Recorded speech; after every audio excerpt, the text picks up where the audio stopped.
വളരെയധികം വികൃതമായിരുന്നു എന്നാണ് ഞങ്ങളോട് ഒരാൾ പറഞ്ഞത്. മരണം ഞാൻ കണ്ടിട്ടില്ല, കാരണം കാണാൻ പറ്റാത്ത ഒരു ഇതായിരുന്നു.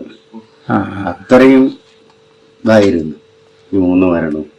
എന്താണ് കൊലപാതകമാണോ? അത് എല്ലാവരും പറയുന്നത് കൊലപാതകമാണെന്ന്.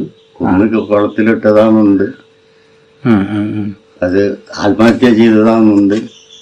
പലരും പല അഭിപ്രായമാണെന്ന് പറയും. പക്ഷെ ആ മൃതദേഹം കാണാൻ പറ്റില്ല എന്നാണ് മറ്റുള്ളവർ പറഞ്ഞത്. അതുകൊണ്ട് ഞാൻ പിന്നെ അത്രയും ഇതായിരിക്കും.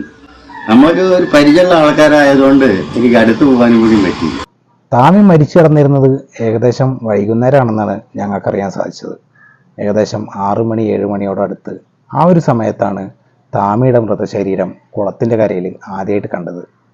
വൈകുന്നേരം അമ്പലത്തിൽ പോയിട്ട് തിരിച്ചു വരുന്ന വഴി കേളുനായരാണ് ഈ ശവശരീരം ആദ്യമായിട്ട് കണ്ടതെന്നാണ് ഞങ്ങളോട് ബാലേട്ടൻ പറഞ്ഞത്. ഇങ്ങനെ ഞാനും എൻ്റെ കൂട്ടുകാരനും കൂടി ഒരു സ്ഥലത്തേക്ക് തോടിൻ്റെ വക്കത്തിരിക്കുമായിരുന്നു.